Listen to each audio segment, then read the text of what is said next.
आवाज़ चेक करिए, आप लोगों को आवाज़ आ रही है या नहीं।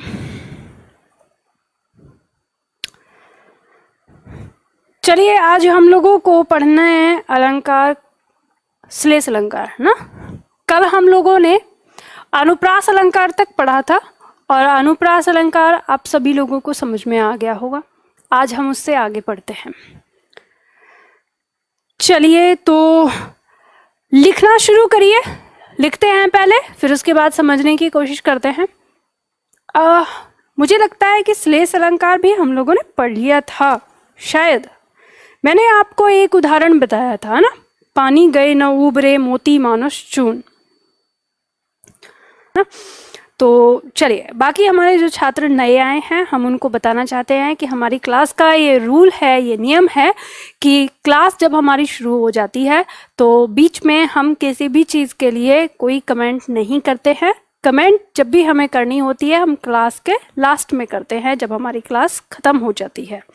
ठीक है, तो शुरुआत कल हम लोगों ने कर ली थी। अनुप्रास अलंकार और श्लेष अलंकार हो गया था जहाँ तक मुझे याद आ रहा है। तो श्लेष अलंकार में मैंने परिभाषा आप लोगों को लिखवा दी थी और एक उदाहरण मैंने आपको कल बताया था, क्योंकि ये सारे जो भी उदाहरण यहाँ मैंने रखे हैं ये सब आपके पास उदाहरण हैं, लास्ट में एक साथ दे दिए हैं। तो यहाँ पे मैंने हर टॉपिक के साथ रख लिया है, तो कोई ऐसी इसमें नहीं है कि अगर जो यहाँ पे दिख रहा है वो आपके पास ना हो तो घबराने की ज़रूरत नहीं है। तो चलिए, यहाँ पर श्लेष अलंकार में मैंने आपको बताया था कि किसी भी पंक्ति में कोई एक शब्द आता है, कोई शब्द एक बार प्रयोग में आता है, लेकिन घटना के अनुसार, उसके अर्थ के अनुसार उस शब्द के दो या दो से अधिक अर्थ होते हैं। तो हमने सबसे पहला उदाहरण देख लिया था कि पानी गए न उबरे मोती मानुष चून, जिसमें पानी शब्द के हमने 3 उदाहरण देखे थे। अब हम दूसरा उदाहरण यहाँ पे लिखते हैं। दूसरा उदाहरण हमें यहाँ पे दिया है कि सुबरन को खोजत फिरे कवि व्यभिचारी चोर। पंक्ति क्या कह रही है यहाँ पर? सुबरन। सुबरन शब्द के यहाँ पर 3 अर्थ हैं। अब किस किस के परिप्रेक्ष्य में? पहला अर्थ है कवि के अनुसार, दूसरा है व्यभिचारी के अनुसार और तीसरा है चोर के अनुसार। कवि के अनुसार सुबरन का पहला जो अर्थ है वो है अच्छे शब्द। क्या है? अच्छे शब्द। यानी यहाँ पे पंक्ति कह रही है कि सुबरन को खोजते फिर रहे हैं, मतलब कौन कौन? कवि, व्यभिचारी और चोर। ये तीनों किसको खोज रहे हैं? सुबरन को खोज रहे हैं। अब सुबरन में कवि के लिए सुबरन का अर्थ है अच्छे शब्द। भाई, कवि की खोज क्या होती है? अच्छे शब्द। वो अच्छे शब्द खोजता रहता है हमेशा ताकि कविता बना सके। तो कवि की खोज है अच्छे शब्द। अब दूसरा है व्यभिचारी। अब बात आती है कि व्यभिचारी का अर्थ क्या है, ये होता क्या है व्यभिचारी? तो व्यभिचारी कहते हैं ऐसे पुरुष को जो हमेशा भोग विलास में लगा रहता है, जिसे हमेशा स्त्री की चाह होती है। तो अब व्यभिचारी पुरुष जो है वो किसको खोजेगा? तो वो खोजेगा स्त्री को। तो सुबरन का दूसरा अर्थ आता है सुंदर स्त्री।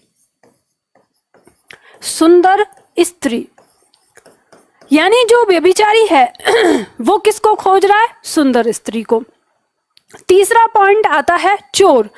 तो चोर किसको खोज रहा है? तो चोर के परिप्रेक्ष्य में सुबरन का जो अर्थ है वो धन से आ जाता है, या सोना कहें, धन या सोना।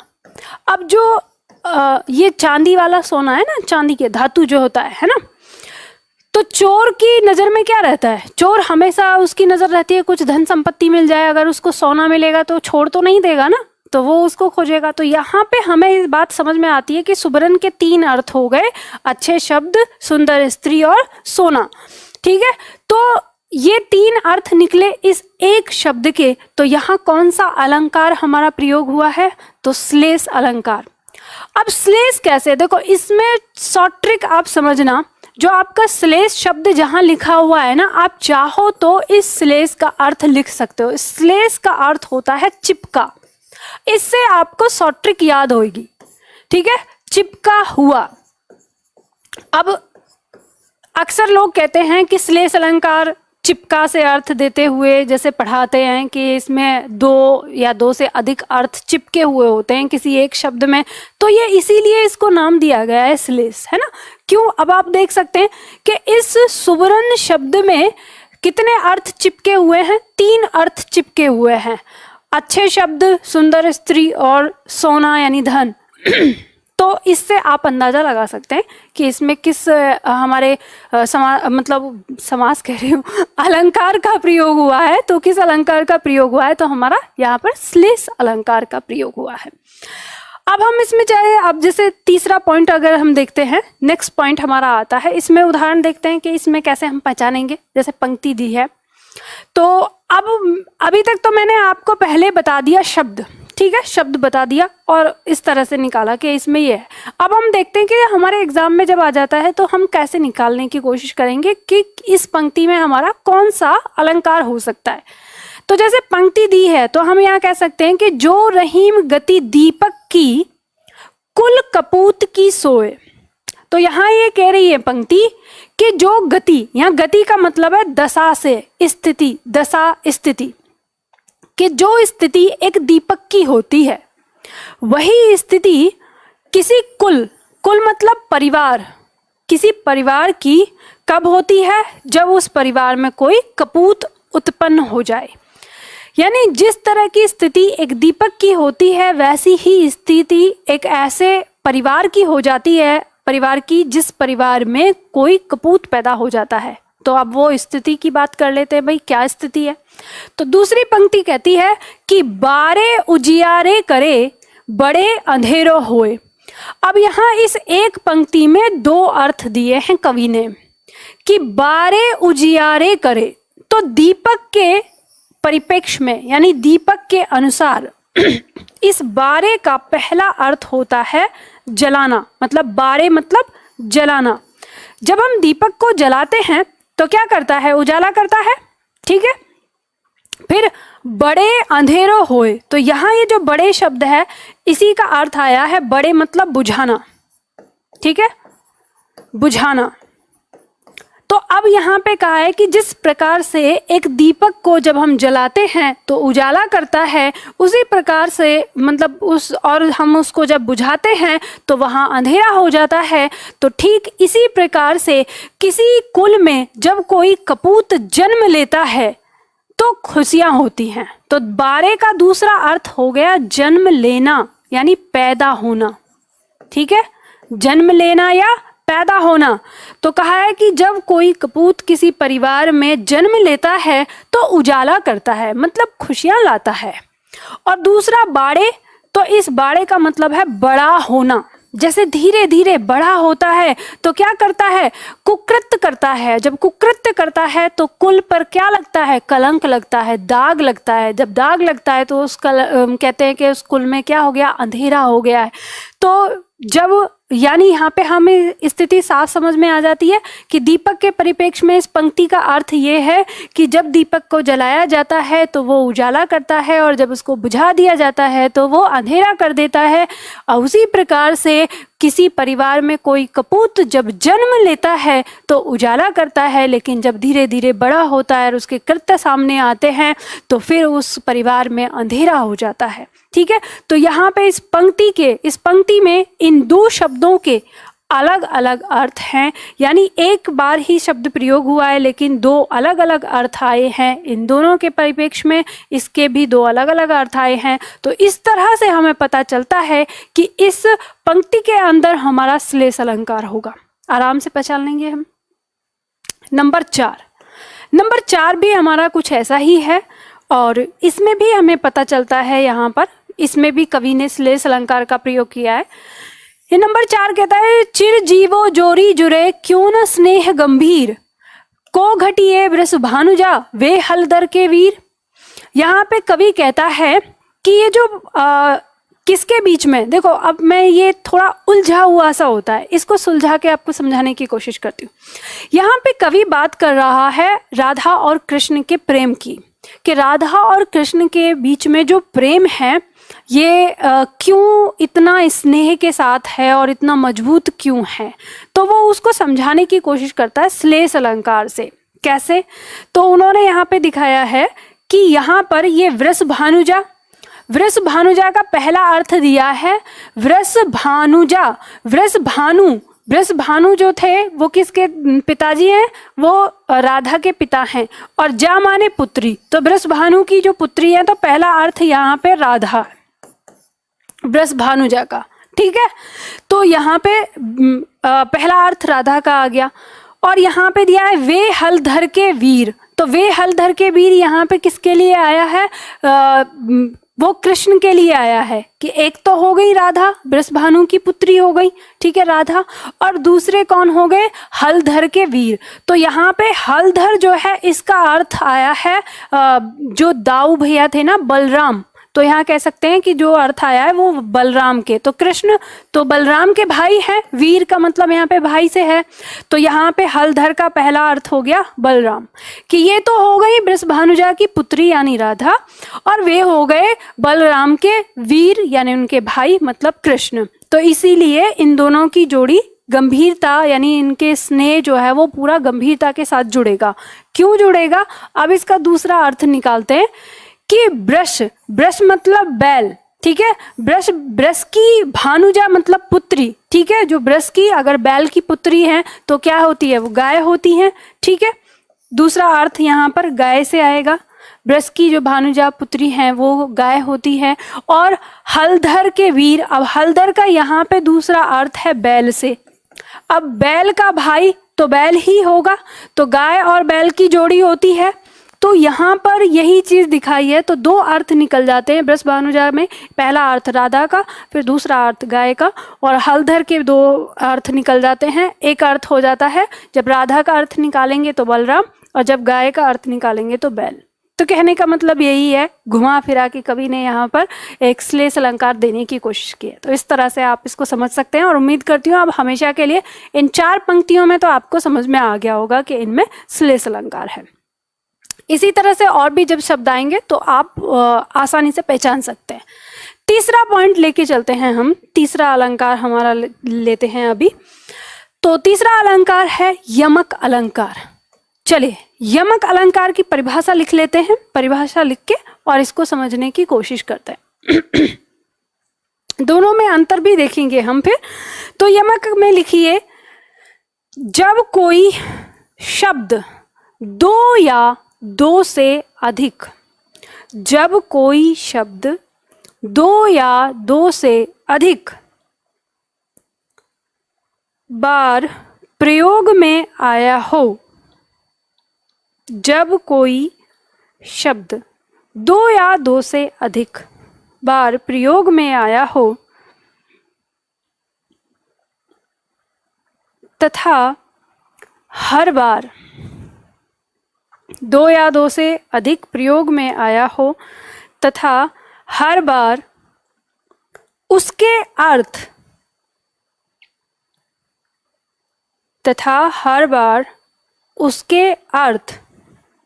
अलग अलग हों, तथा हर बार उसके अर्थ अलग अलग हों, वहाँ यमक अलंकार होता है, वहाँ यमक अलंकार होता है। अब देखो हमने यहाँ पे क्या पढ़ा, हमने पढ़ा कि जब कोई शब्द 2 या 2 से अधिक बार प्रयोग में आया हो और हर बार उसका अर्थ अलग अलग हो तो वहाँ यमक अलंकार होता है। यमक का अर्थ ही होता है एक शब्द का अनेक बार प्रयोग और अलग अलग अर्थ होना, इसे यमक ही कहते हैं, ठीक है, इस पंक्ति को। तो अब यहाँ पे हमको समझना है उदाहरण। सबसे पहला उदाहरण हमारे सामने यहाँ पर दिया हुआ है, तो पर वारो उर्वशी सुन राधिके सुजान, तू मोहन के उर्वशी हवे उर्वशी समान। अब देखो एक शब्द है उर्वशी, तो उर्वशी शब्द यहाँ 3 बार प्रयोग हुआ है और तीनों बार इसके अर्थ अलग अलग हैं। पंक्ति क्या कहती है, तो पर बारो उर्वशी, पहली उर्वशी जो शब्द है इसका अर्थ है उर्वशी नाम की अप्सरा, ठीक है। ये उर्वशी नाम की अप्सरा है।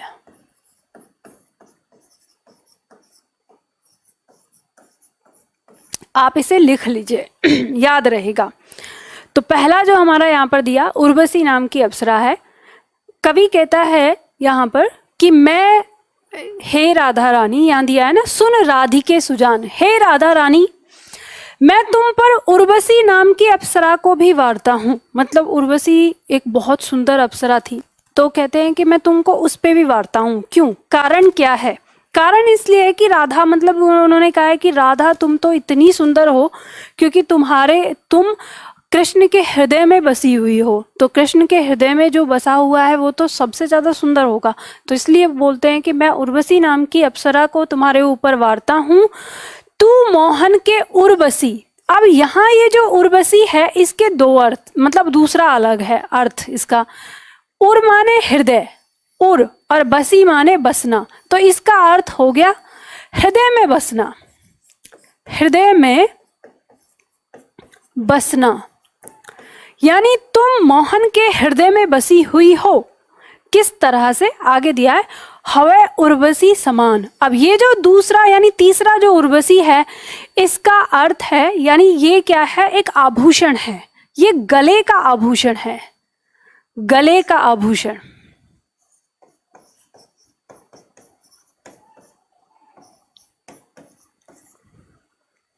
एक हार होता है जो पूरे वक्षस्थल पे फैला हुआ होता है, काफी बड़ा भारी होता है, हैवी। उस हार का नाम होता है उर्वशी। तो यहाँ पर जो ये शब्द आए हैं, तीनों शब्द, इन तीनों शब्द का अलग अलग अर्थ है। पहले का अर्थ उर्वशी नाम की अप्सरा, दूसरे का अर्थ है हृदय में बसना, तीसरे का अर्थ है गले का हार। तो यहाँ पर पंक्ति में अब कवि ने प्रयोग किया ही है कि मैं राधा रानी आपकी सुंदरता पर, आप पर उर्वशी नाम की अप्सरा को वारता हूँ क्योंकि तुम मोहन के, यानी तुम कृष्ण के हृदय में बसी हुई हो। किसके समान? उर्वशी के समान। मतलब जिस तरह से लोग अपने उर्वशी जो हार होता है उसको बिल्कुल अपने वक्ष पर फैला के रखते हैं या दिल से प्यार करते हैं, जैसे आभूषणों से प्यार होता है, तुम वैसे ही मोहन के हृदय में बसी हुई हो उस हार के समान, यानी जैसे उसे अब कभी नहीं निकालेंगे उस तरह से। तो यहाँ पर तीन अर्थ हुए, तीन, एक शब्द का तीन बार प्रयोग हुआ, तीन अर्थ अलग अलग हुए। तो यहाँ पर क्या हो गया? हमारा यमक अलंकार हो गया। ठीक है। दूसरा उदाहरण आप लोगों को पता ही है, कनक कनक से 100 गुनी मादकता अधिकाय, वह खाए बोराए जग या पाए बोराए। यानी कनक कनक। अब ये बात तो आपको पता है, सिंपल है बिल्कुल। यहाँ पे कनक शब्द 2 बार आया है और दोनों बार इसका अर्थ अलग अलग है। यहाँ क्या कहा है? कनक कनक से, यानी पहला कनक दूसरे कनक से 100 गुनी मादकता रखता है। मादकता मतलब नशा, 100 गुना नशा रखता है, यानी एक कनक दूसरे कनक से 100 गुनी मादकता नशा रखता है। वह खाए बोराए जग। देखो यहाँ पे दिया ये वह खाए बोराए जग, तो पहले खाने के लिए दिया है, तो इस कनक का अर्थ निकल जाएगा धतूरा से। धतूरा यानी धतूरा को खाने से जग बोरा जाता है। और या पाए बोराए जग, तो इसका अर्थ आ जाएगा सोना। अब ये भी धातु वाला सोना ही है, सोना चांदी जो हम बोलते हैं। तो एक अर्थ हो गया धतूरा, एक अर्थ हो गया सोना। यानी एक को तो खाने से जग बोरा जाता है, बोराना मतलब बावरा हो जाना, पागल हो जाना, या आदमी को आदमी न समझना। और एक को पाने से, जैसे आपको पता है अगर किसी को आप धतूरा खिला दो तो फिर वो जब तक उसके दिमाग में नशा रहेगा तब तक तो वो अपने पिता को भी आंखें दिखा देगा, है ना। और अगर किसी व्यक्ति को आप 10-12 किलो सोना दे दो तो वो सोचेगा कि अब दुनिया का सबसे बड़ा जो राजा या सबसे बड़ा अमीर आदमी मैं ही हूँ, तो फिर वो आदमी को आदमी कहना बंद कर देगा। तो वही बात यहाँ पे कही गई है। तो एक कनक शब्द धतूरा और एक कनक सोना, ये आपको पता है, अच्छी तरह से आप जानते हैं। अब तीसरा पॉइंट तीसरा उदाहरण लेते हैं। माला फेरत जुग भया फिरा न मन का फेर, कर का मन का डार दे मन का फेर। अब देखो यहाँ पे मन का शब्द ऐसे तो आपको देखने के लिए 3 बार दिख रहा है, लेकिन जो अलग अर्थ है वो 2 ही जगह है। तो हम नीचे वाली पंक्ति को ही लेते हैं, नीचे वाली पंक्ति में ही यमक अलंकार है। यानी यहाँ पर ये मन का और ये मन का, इन दोनों मन का अलग अलग अर्थ है, तो यहाँ पे ही यमक का प्रयोग हुआ है। माला फेरत जुग भया, फिरा न मन का फेर। हे बंदे, हे व्यक्ति, तुझे माला फेरते हुए, जो माला जपते हैं ना, माला फेरते हुए जुगों हो गया, मतलब युग बीत गए। फिरा ना मन का फेर, यहाँ पे मन का मतलब किससे आया है? स्वभाव से आया है, व्यवहार से आया है। यानी जो तेरे मन का भाव है, जो तेरे मन का स्वभाव है, जो तेरी आदत है, वो नहीं बदली। फिरा ना मन का, फिरना मतलब बदलना, वो नहीं बदली। तुझे माला जपते हुए युगों बीत गया, लेकिन तेरा स्वभाव नहीं बदला। फिर कवि उसे कहता है कि कर का मन का, कर माने हाथ, ये जो तेरे हाथ में जो मन का है, मतलब मोती की माला, मोती की माला या हाथ का मोती, ठीक है। ये जो तेरे हाथ में जो मोती है या हाथ में जो तेरी मोती की माला है, इसको डारी दे, मतलब छोड़ दे, फेंक दे। और मन का फेर, अब यहाँ पे इस मन का जो अर्थ है वो स्वभाव यानी आदत से ही है, आदत या स्वभाव।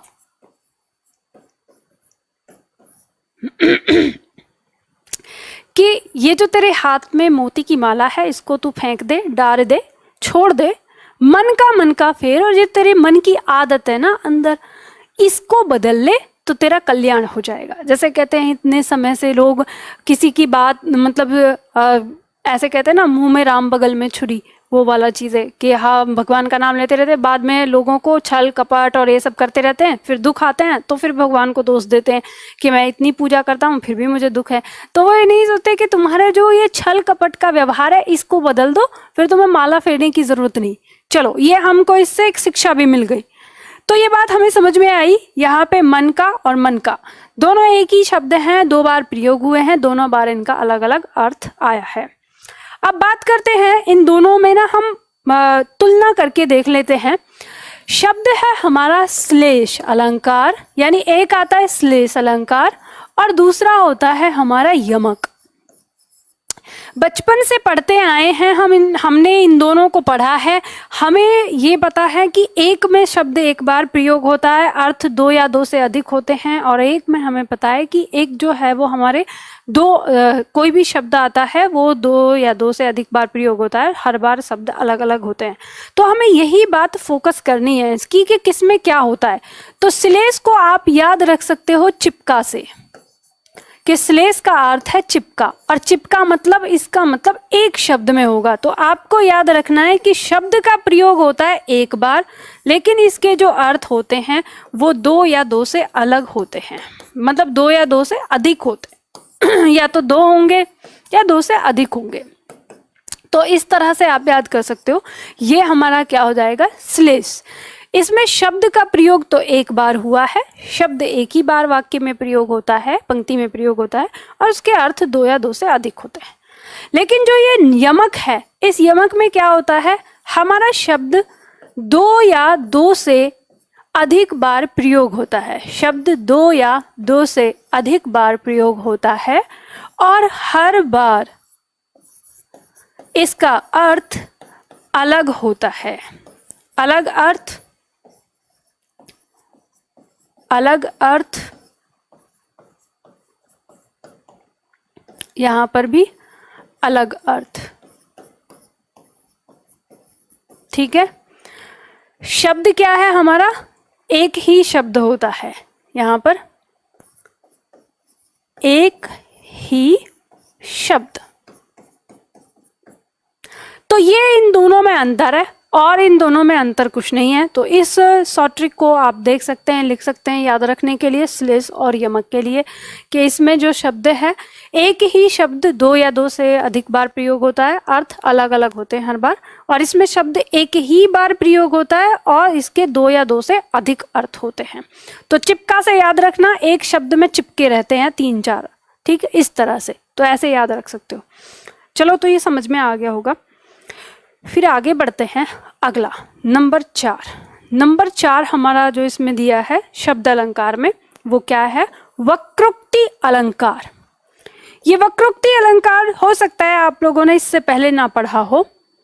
तो ये हमारा वक्रोक्ति अलंकार थोड़ा नया है, अलग ये पूछा जाता है, आता रहता है। खास करके ये जो शिक्षा वाले हमारे एग्जाम होते हैं, मतलब टीचर लाइन के लिए जो एग्जाम देते हैं, टीजीटी, पीजीटी और नेट, जेआरएफ वगैरह, उन सब में ज्यादा पूछा जाता है ये।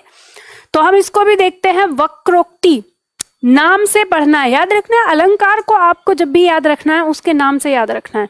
अलंकार क्या, मैं तो आपको पूरी हिंदी ना उसके नाम से ही पढ़ाने की कोशिश करती हूँ। देखो, दो शब्दों से मिलके बना है, वक्र प्लस उक्ति। अब संधि कौन सी हुई है वो आप लोगों ने देख लिया होगा, आपका दिमाग बहुत तेजी से घूम गया होगा, चाचा चौधरी से भी ज्यादा तेज।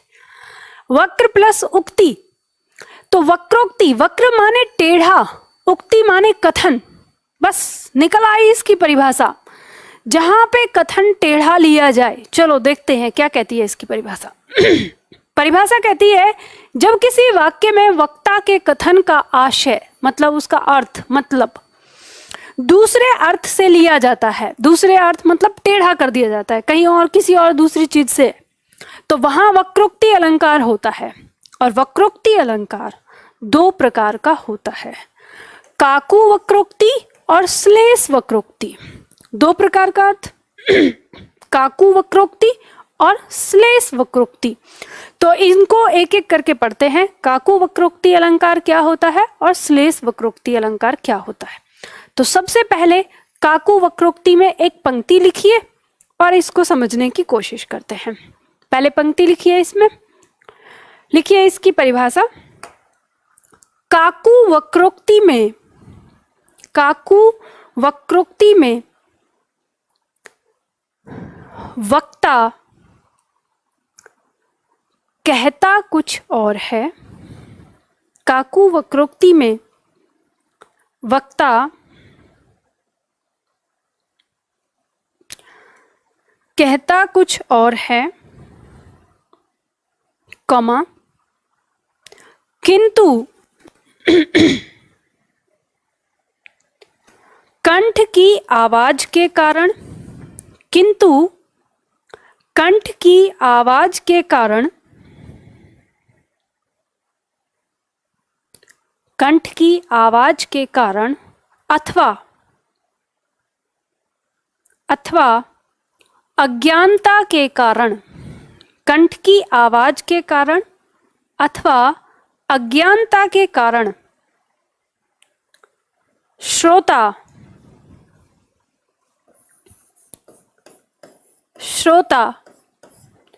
सुनता कुछ और है। श्रोता सुनता कुछ और है। देखो, काकू वक्रोक्ति क्या होता है? वक्रोक्ति यानी जो उक्ति है, कथन है, उसका तो अर्थ दूसरा ही लिया जाता है। लेकिन यहाँ पे होता क्या है, या तो जो उसने उच्चारण किया है, उच्चारण के कारण वो गलत सुन लेता है, और या फिर अज्ञानता मतलब कोई और कारण हो सकता है उसके दिमाग में वो अर्थ न गया हो जो उसने बोला, उसके दिमाग में कोई और दूसरा अर्थ चला गया। तो इस वजह से यानी वो अनजाने में, आप ये कह सकते हैं कि काकू वक्रोक्ति में अनजाने में दूसरा अर्थ लिया जाता है, तो वहां पर काकू वक्रोक्ति होता है।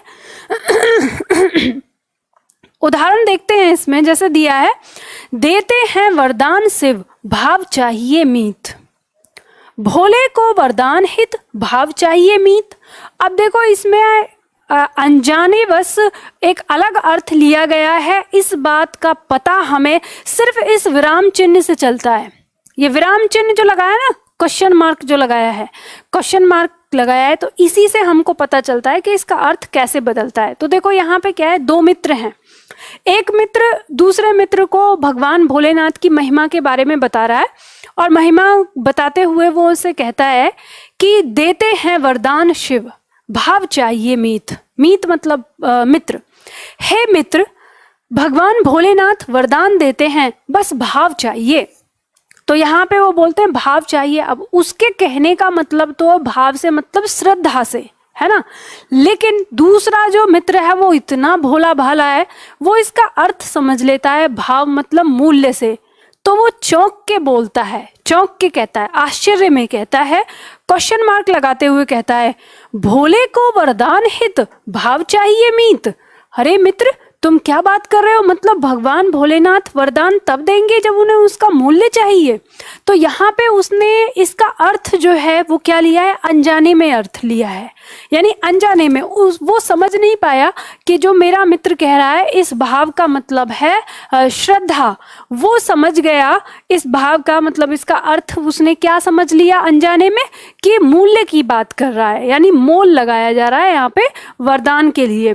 तो ये अनजाने में उससे हुआ है। तो अनजाने में जब टेढ़ा कथन लिया गया, मतलब दूसरा अर्थ लिया गया, तो वहां हमारी कौन सा वक्रोक्ति होता है, काकू वक्रोक्ति अलंकार होता है। उसे काकू वक्रोक्ति अलंकार कहते हैं। ठीक है, अब इसके बाद हम श्लेष वक्रोक्ति में देखते हैं। श्लेष वक्रोक्ति, तो श्लेष वक्रोक्ति अलंकार हमारा क्या कहता है, इसमें लिखिए परिभाषा। श्लेष वक्रोक्ति में आपको लिखना है, श्लेष वक्रोक्ति अलंकार में, श्लेष वक्रोक्ति अलंकार में श्रोता जानबूझकर, श्रोता जानबूझकर वक्ता के कथन का, जानबूझकर वक्ता के कथन का दूसरा अर्थ निकालता है। श्रोता जानबूझकर वक्ता के कथन का दूसरा अर्थ निकालता है। वह जानता है, आगे लिखना है, वह जानता है कि वक्ता के कहने का अर्थ क्या है। वह जानता है कि वक्ता के कहने का अर्थ क्या है।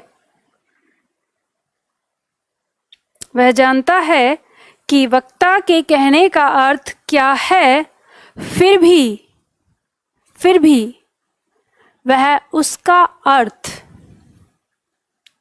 उल्टा ही लेता है।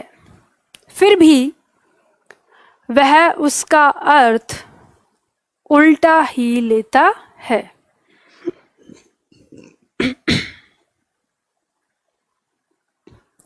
देखो, श्लेष वक्रोक्ति अलंकार में क्या होता है, श्रोता जो कह रहा है वक्ता उसको सुनता जरूर है और वो जानता है कि वो कह क्या रहा है, लेकिन वो जानबूझ के, मतलब जानबूझ के उसका अर्थ गलत निकालता है।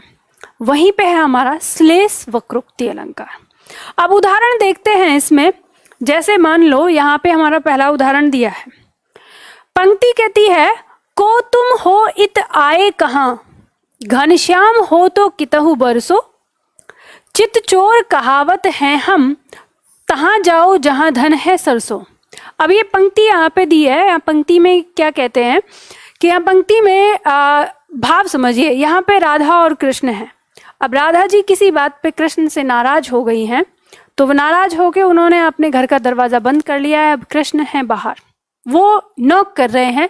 तो कहती हैं, राधा पूछती हैं, को तुम हो, मतलब कौन हो तुम, और इत क्यों आए हो, मतलब यहाँ क्यों आए हो, इधर क्यों आए हो। तो कृष्ण उन्हें बताते हैं कि मैं घनश्याम हूँ, अपना नाम बताते हैं। तो राधा जी जानती हैं कि घनश्याम मतलब यहाँ पे कृष्ण है, लेकिन वो घनश्याम का दूसरा मतलब लेती हैं। कहती है घनश्याम हो, मतलब बादल से लगाती हैं उसका अर्थ कि काले बादल हो तो कहीं जाके बरसो, यहाँ क्यों आए हो। अब फिर यहाँ पर उसके बाद भगवान कृष्ण थोड़ा सा रुक के उनसे फिर बोलते हैं कि चित चोर कहावत है हम, मतलब हमें चित चोर भी कहा जाता है। तो अब राधा, चित चोर मतलब मन को चुराने वाला, मन को हरने वाला। लेकिन राधा जानती हैं कि कृष्ण ही हैं, लेकिन फिर भी वो कहती हैं कि जब चोर हो तो वहाँ जाओ जहाँ है धन सरसों। यहाँ क्या करने आए हो, यहाँ पे थोड़ी ना धन मिलेगा। अब तुम चोर हो तो वहाँ जाओ जहाँ पे धन का भंडार है, जहाँ धन का खजाना है। तो यानी वो जानबूझ के उल्टा अर्थ लेती हैं, इसलिए यहाँ पर श्लेष वक्रोक्ति अलंकार है। अब दूसरी पंक्ति, दूसरा उदाहरण देखते हैं। दूसरा उदाहरण कहता है कि कौन द्वार पर हरि में राधे, क्या वानर का काम यहाँ। अब राधा जी अभी भी नाराज हैं, अभी भी वो मनी नहीं है। तो कृष्ण जी थोड़ा इंतजार करने के बाद फिर दोबारा से उनका दरवाजा नॉक करते हैं। तो बोलते हैं, फिर पूछती हैं कौन है द्वार पर। तो कृष्ण कहते हैं इस बार दूसरा नाम बताऊंगा। तो वो कहते हैं कि हे राधा, मैं हरि हूँ। अब राधा पढ़ी लिखी थी, आपको पता है, उन्हें अनेकार्थक शब्द पता थे, अनेकार्थक शब्द उन्होंने पढ़ रखे थे, उनको पता था हरि का दूसरा अर्थ भी होता है। वो क्या होता है? बंदर, यानी हरि का मतलब वानर भी होता है, बंदर भी होता है। तो उन्होंने लगा लिया इसका उल्टा अर्थ जानबूझ के और कहा क्या वानर का काम यहाँ, यहाँ बंदर का क्या काम, तुम हरि हो तो यहाँ बंदर का कोई काम नहीं है।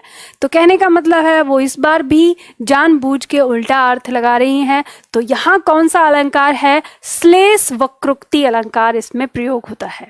ठीक, इसके बाद नंबर 3 पॉइंट की बात करें। नंबर 3 पॉइंट कहता है, इसमें ये उदाहरण भी देख लेते हैं।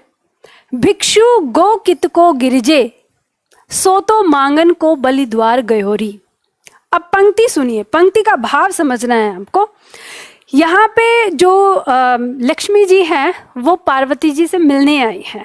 अब पार्वती जी से मिलने के बाद, अब आप जानते हैं लक्ष्मी जी थोड़ी सी घमंडी थी।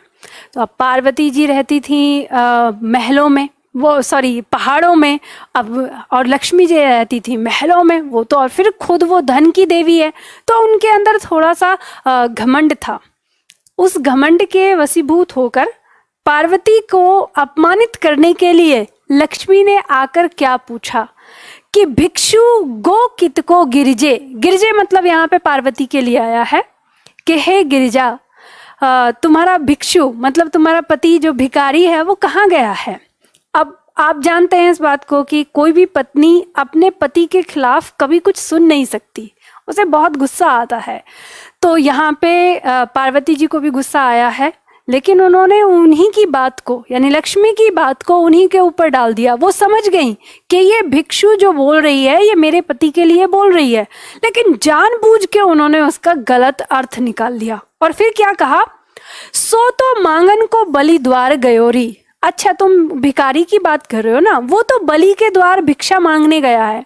अब आपको पता है कि बलि के द्वार भिक्षा मांगने के लिए कौन गया था? भगवान विष्णु गए थे अवतार रख के। तो यानी अब वो उनके पति हैं, तो यानी उन्होंने बात को क्या कर दिया, पलटवार उन्हीं के ऊपर कर दिया जानबूझ के। तो यहाँ पे गिरिजा यानी पार्वती को पता है कि भिक्षु का अर्थ उसने किससे लिया है, शिव से लिया है, लेकिन उन्होंने जानबूझ के उसका अर्थ विष्णु से लगा दिया। तो यही जो यहाँ पंक्ति है इसमें श्लेष वक्रोक्ति अलंकार का प्रयोग हुआ है, यानी जानबूझ के बात कही गई है।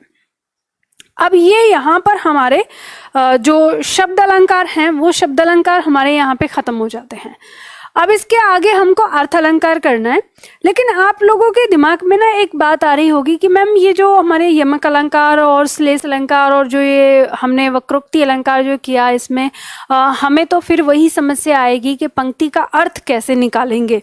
तो ध्यान दीजिएगा, इनका अर्थ निकालने के लिए आपकी सबसे ज़्यादा मदद करेंगे अनेकार्थक शब्द। अनेकार्थक शब्द अगर आपने याद किए, जो आपको शब्दावली की बुक दी गई है और उसमें जो मैंने अनेकार्थक शब्द लिख कर दिए हैं, अगर आप सारे याद कर लेते हैं तो बहुत अच्छी बात है। फिर तो आपको मतलब शब्दों के अर्थ अगर याद हो गए तो आराम से अर्थ निकालेंगे। लेकिन अगर सारे नहीं कर सकते तो पहले 4 सेट या 5 सेट तो जरूर कर लीजिए, क्योंकि लगभग आपके जो परीक्षा में आते हैं वो वहाँ से मिल जाएगा। तो पहले 4 सेट या 5 सेट अनेकार्थक के याद कर लीजिए, इनका अर्थ भी मिल जाएगा। जो यहाँ पे दिया है मैंने उसको इसी तरह से सेट किया है ताकि आपके लगभग जो भी परीक्षा में आते हैं और आपके इन छंदों में ये जो आपके पंक्तियाँ हैं इनमें प्रयोग होने वाले शब्द जैसे कनक हो गया, सुबरन हो गया या उर्वशी शब्द हो गया, जैसे मन का शब्द हो गया, ये सारे शब्दों को मैंने आगे ही पिरोने की कोशिश करी है इसमें। तो अनेकार्थक शब्द आप याद कर लीजिए, उससे आपको इनके अर्थों के बारे में आसानी से पता चल जाएगा। ठीक, चलो अब हम बात करते हैं अगले पॉइंट की। अगला है हमारा अर्थ अलंकार। अर्थ अलंकार में हम बात करेंगे तो ये तो आपको पता ही है, जो हमारे मतलब अलंकार होते हैं जिनके अर्थ में चमत्कार उत्पन्न होता है वो अर्थ अलंकार की श्रेणी में आएंगे। अब अर्थ अलंकार पढ़ने से पहले हमको यहाँ पर 2 चीजें पढ़नी है, एक उपमेय और एक उपमान।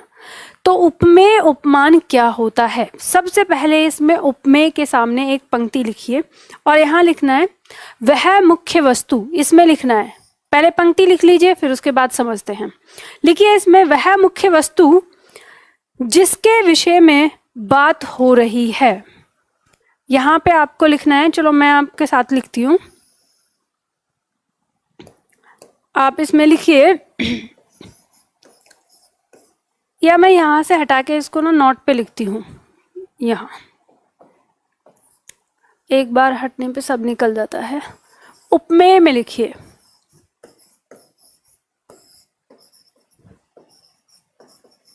वह मुख्य वस्तु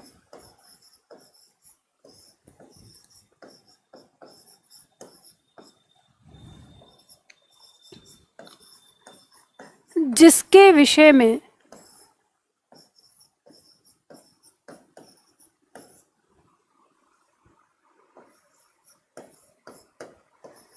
बात हो रही है।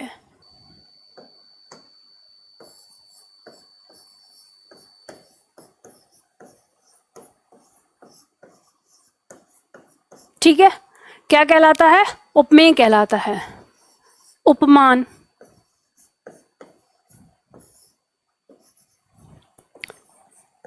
वह वस्तु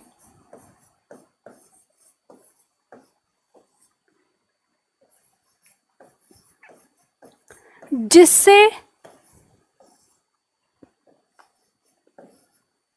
मुख्य वस्तु की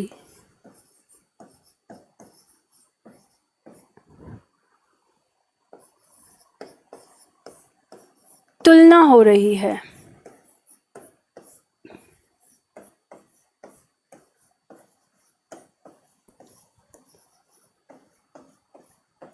ठीक, उदाहरण लिख लीजिए, इसमें वाक्य प्रयोग कर लेते हैं हम। जैसे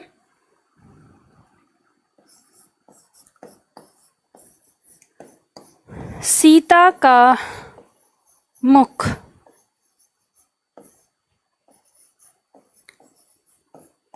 चंद्रमा के समान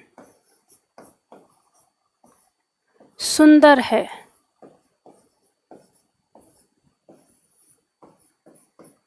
ठीक है, उतार लीजिए इसको।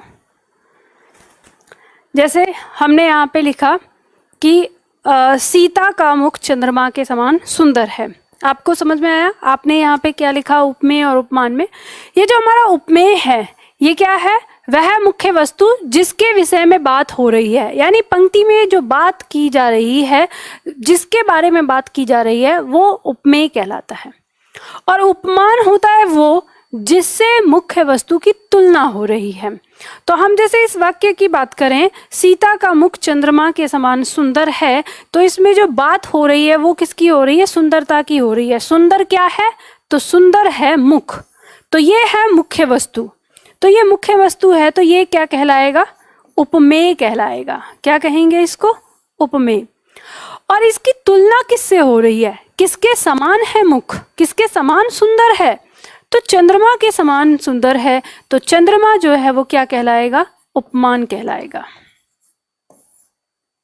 ठीक, तो अब जब हम आगे जितनी भी परिभाषाएं पढ़ेंगे, उन सारी परिभाषाओं में अक्सर हमारे सामने क्या होगा कि उपमेय में उपमान का आरोप हो, उपमेय में उपमान की तुलना हो, उपमेय में उपमान का कल्पना की गई हो। इस तरह से उपमेय में उपमान के द्वारा ये बार बार हमारे सामने ये दोनों शब्द आएंगे। तो हमको पता होना चाहिए कि उपमेय क्या है और उपमान क्या है। तो ये बात आपको समझना है यहाँ पर। तो यहाँ हम देखते हैं कि बात हुई, हमें समझ में आ गया। अब आप कहेंगे कि मैडम कभी कभी ऐसा भी हो सकता है कि हमको न समझ में आए, और तो उसके लिए मैं आपको एक ट्रिक देती हूँ, एक ऐसी ट्रिक जो 90% काम करेगी।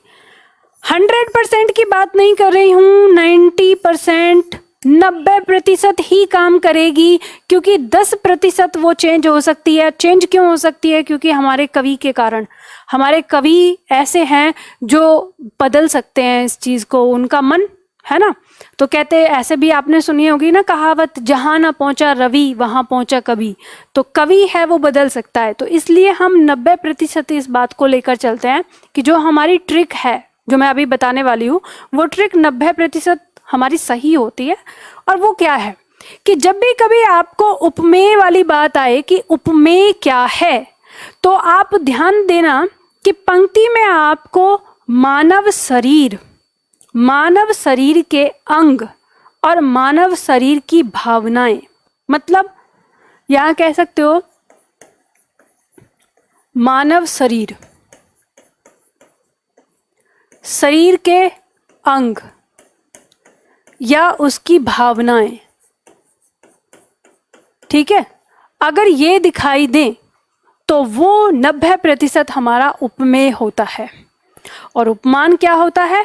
उपमान होता है जो ईश्वर ने बनाया है, जो प्रकृति में है, जो प्रकृति ने बनाया, हमने नहीं बनाया, जो ईश्वर ने। अब जैसे समझ लो इसी में कि यहाँ पे सीता के मुख की बात हो रही है, तो मुख है, चेहरा है, मानव शरीर है ना, मानव शरीर का अंग है, तो उपमेय हो गया। और यहाँ पे हम बात करें चंद्रमा की, तो चंद्रमा तो ईश्वर ने बनाया, प्रकृति ने बनाया है, तो ये हो गया उपमान। ऐसे ही हम और उदाहरण ले लेते हैं। मान लो हमने कहा कि उसकी आंखें मछली के समान हैं, तो उसकी आंखें मछली के समान हैं, तो यहाँ आंखें मानव शरीर हो गया, तो ये उपमेय है।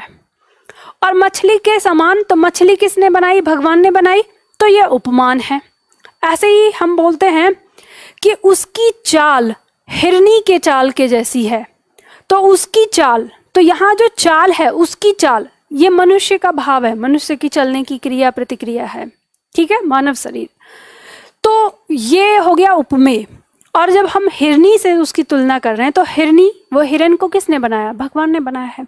तो ऐसे ही आप इसमें पहचान कर सकते हैं जितनी भी चीज़ें आती है। मानव शरीर की तुलना अक्सर जो प्राकृतिक प्रदत्त जो चीज़ें हैं उनसे की गई है, तो वहाँ पे हमारा उपमेय उपमान रहते हैं। ये बात समझ में आ गई होगी, क्लियर हो गया होगा, उतार लीजिएगा इसको, उतार भी लिया होगा। चलो आगे बढ़ते हैं। अब बात करते हैं हम यहाँ पर उपमा अलंकार की। सबसे पहला हमारा जो अलंकार यहाँ पे आ रहा है अर्थ अलंकार में, वो है उपमा अलंकार। और उपमा अलंकार की परिभाषा लिखी है इसके सामने, पंक्ति लिख लीजिए यहाँ पर और लिखिए इसमें, ये आपको लिखना है। लिखिए, जहाँ उपमेय में उपमान की समानता बताई जाए, जहाँ उपमेय में उपमान की समानता बताई जाए, जहाँ उपमेय में उपमान की समानता बताई जाए, अर्थात देखो ये जो आपने पहली पंक्ति लिखी है, जहाँ उपमेय में उपमान की समानता बताई जाए, इसको पूर्ण विराम लगा के और उद्धरण चिन्ह में बंद कर दीजिए। ये परिभाषा आपकी आती है, किताबी परिभाषा है, अक्सर आती है। अब अर्थात करके इसको समझने वाली भाषा में लिखिए कि हम समझ सके, ताकि अर्थात जहाँ मुख्य वस्तु को, अर्थात जहाँ मुख्य वस्तु को किसी दूसरी वस्तु के जैसा, अर्थात जहाँ मुख्य वस्तु को किसी दूसरी वस्तु के जैसा या उसके समान, जैसा या उसके समान बताया जाता है, वहाँ उपमा अलंकार होता है,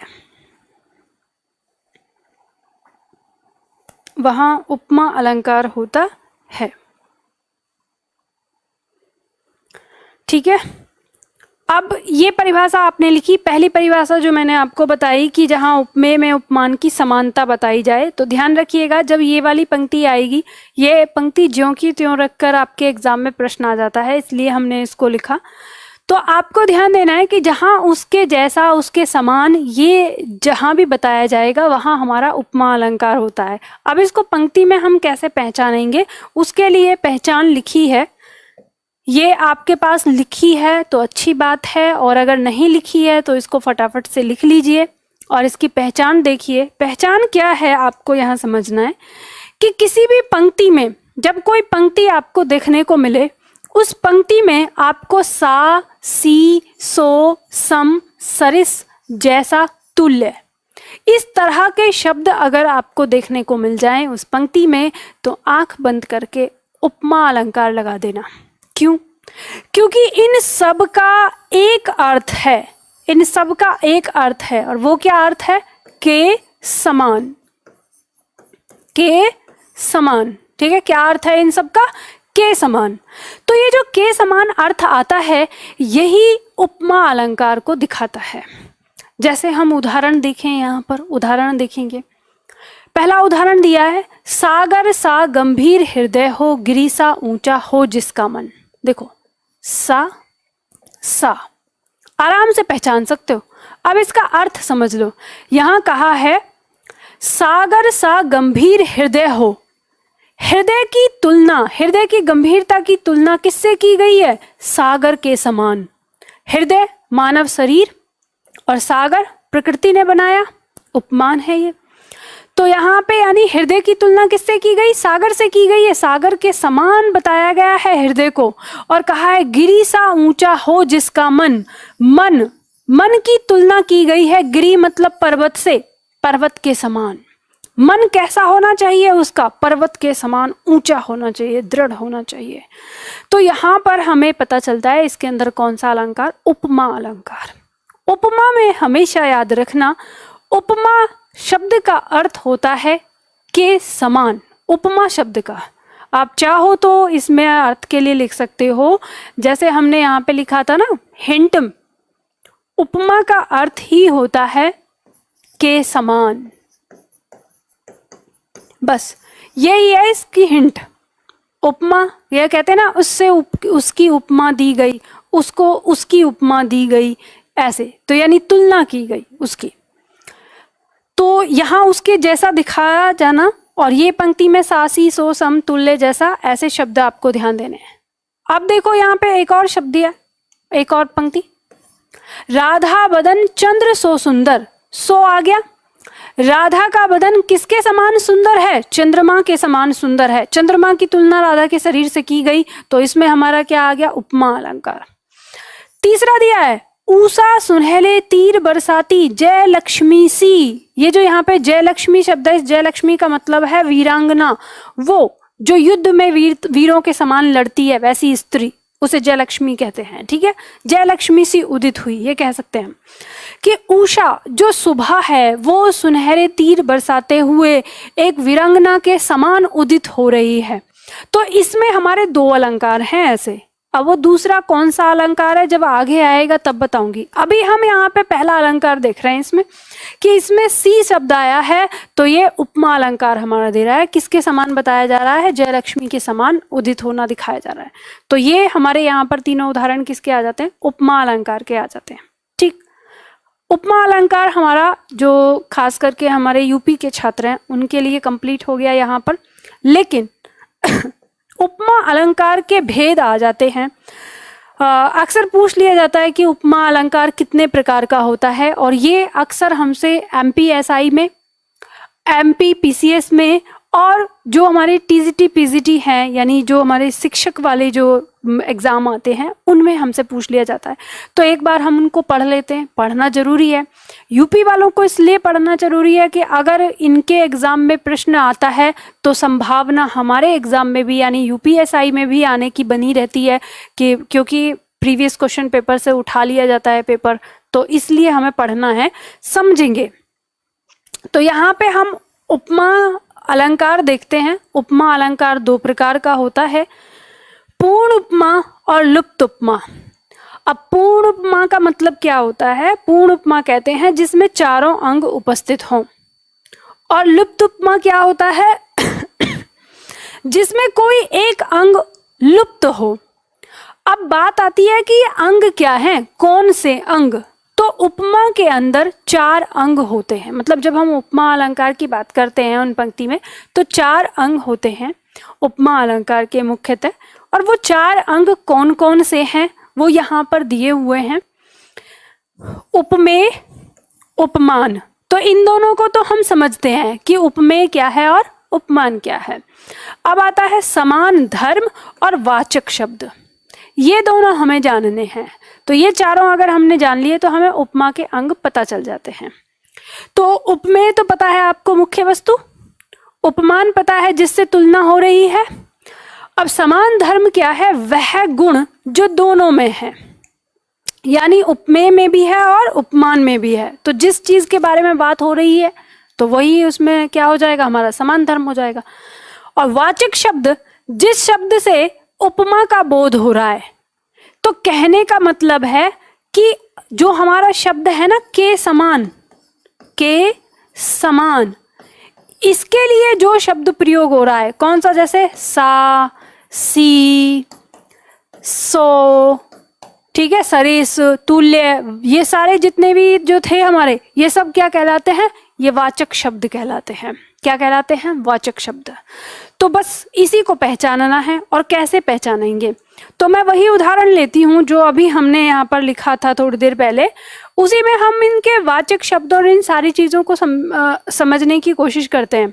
जैसे हमने लिखा था कि सीता का मुख, इसको दोबारा लिख लीजिए, साथ में भी लिखिए मेरे, सीता का मुख चंद्रमा के समान सुंदर है। ठीक, अब देखो हमें यहां पे पता चलता है सीता का मुख चंद्रमा के समान सुंदर है। ये हमारे सामने पंक्ति लिखी है। अब हमें इसमें इन चारों अंग को खोजना है। तो सबसे पहले उपमेय खोज लें। उपमेय कैसे खोजेंगे? हमें पता है मानव शरीर, तो हमें पता चल गया ये जो मुख है ये क्या है? हमारा उपमेय है। उपमेय, ये क्या हो गया? उपमेय। दिखाई दे रहा है ये कलर, ठीक है। चंद्रमा, ये क्या है? प्रकृति में बनाया हुआ है और मुख की तुलना किससे हो रही है? चंद्रमा से हो रही है। तो ये आपको पता चल गया ये क्या है? हमारा उपमान है, उपमान। अब समान धर्म, वह गुण जो दोनों में है। तो मुख में और चंद्रमा में कौन सा गुण है? सुंदरता का। तो ये जो सुंदर है ये वो गुण है। तो ये हमारा क्या हो गया? समान धर्म। क्या हो गया? समान धर्म। और ये तुलना करने वाला शब्द कौन सा था? के समान। ये जो के समान लिखा था ये हमारा क्या हो गया? वाचक शब्द। क्या हो गया? वाचक शब्द। बस इतना आसान है, आसानी से आप इनको पहचान सकते हो। अंग अगर आपको पहचानने आ गए तो आसानी से बात समझ में आ गई। अब उपमा में आपको ध्यान रखना है, यानी उपमा के जो प्रकार होंगे, पूर्ण उपमा और लुप्त उपमा। पूर्ण मतलब जिसमें चारों अंग दिखाई दे वो पूर्ण उपमा हो गया। और लुप्त उपमा जिसमें कोई एक अंग गायब हो, कोई एक अंग गायब है चारों में से, तो वो हमारा लुप्त उपमा में आ जाएगा। उदाहरण देख लेते, समझ लेते हैं उसको। देखो बिल्कुल सिंपल है, ऐसा कुछ नहीं है जो आपको ना समझ में आए। बस इतनी सी देर है कि आपको उस पर थोड़ा सा ध्यान देने की ज़रूरत है, और कुछ नहीं है। सारी चीज़ आप एकदम से क्लियर कर सकते हैं। तो दोनों प्रकार हमने देख लिए। सबसे पहले बात करेंगे पूर्ण उपमा की। पूर्ण मतलब चारों अंग, चारों अंग खोज लेते हैं। पीपर पात सरिस मंडोला, अगर ऐसे पूछा जाए पीपर पात सरिस मंडोला में कौन सा अलंकार है, तो आप लिखते ही हैं उपमा अलंकार। लेकिन उपमा अलंकार के अगर भेद दे दिए, उपमा का कौन सा भेद है इसके अंदर, तो आप कैसे पता करेंगे? आप इसके अंग से पता करेंगे। आप देखेंगे कि पीपर पात सरिस मंडोला, तो पीपर के पत्ते के समान मन डोल रहा है।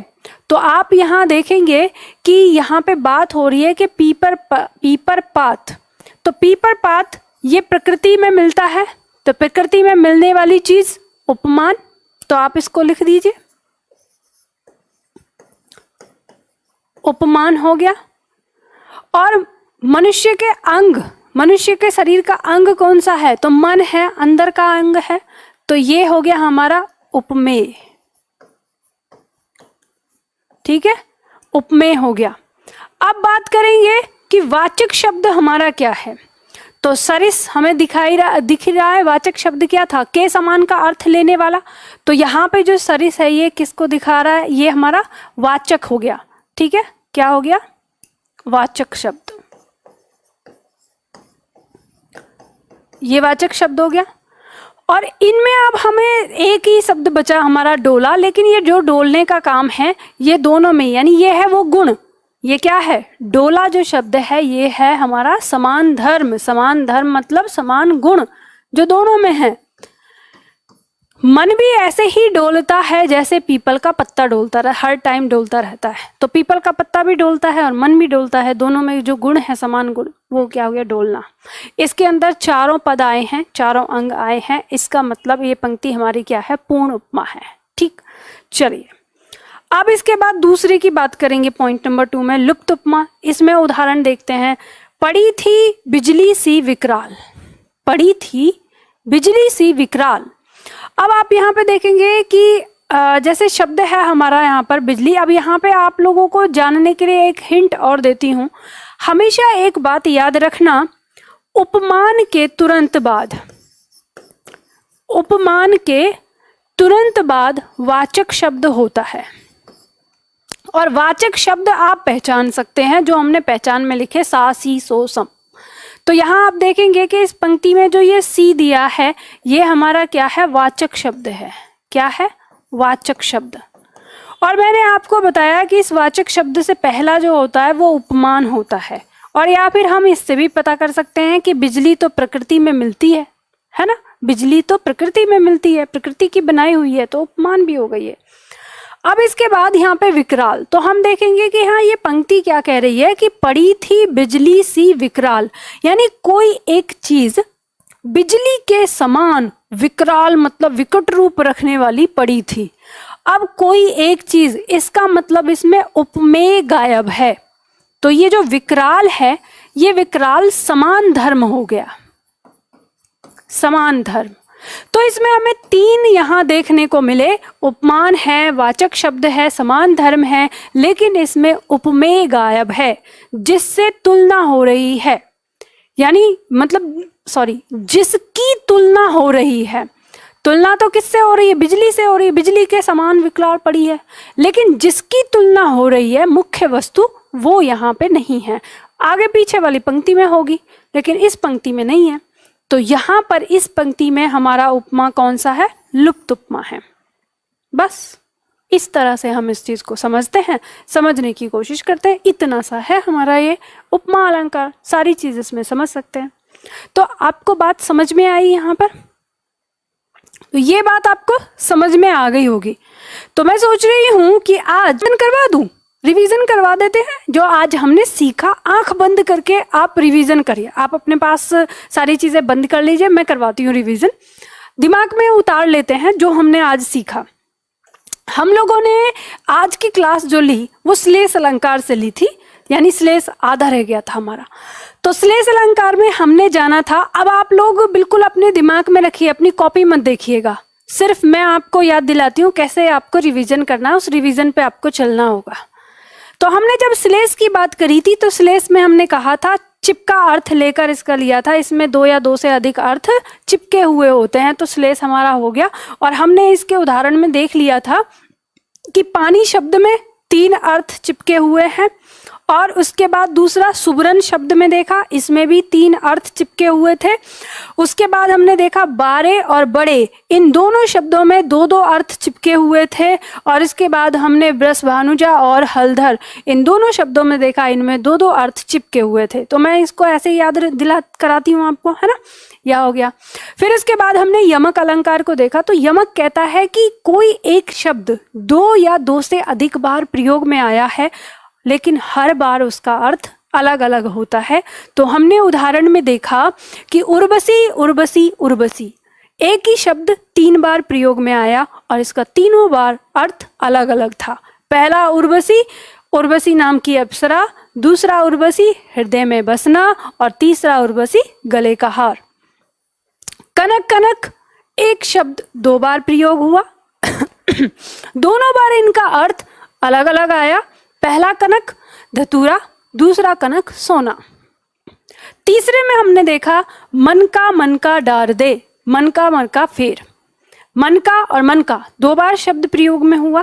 पहले मन का अर्थ है मोती की माला, और दूसरे मन का अर्थ है आदत, स्वभाव, अपने मन, अंतर्मन।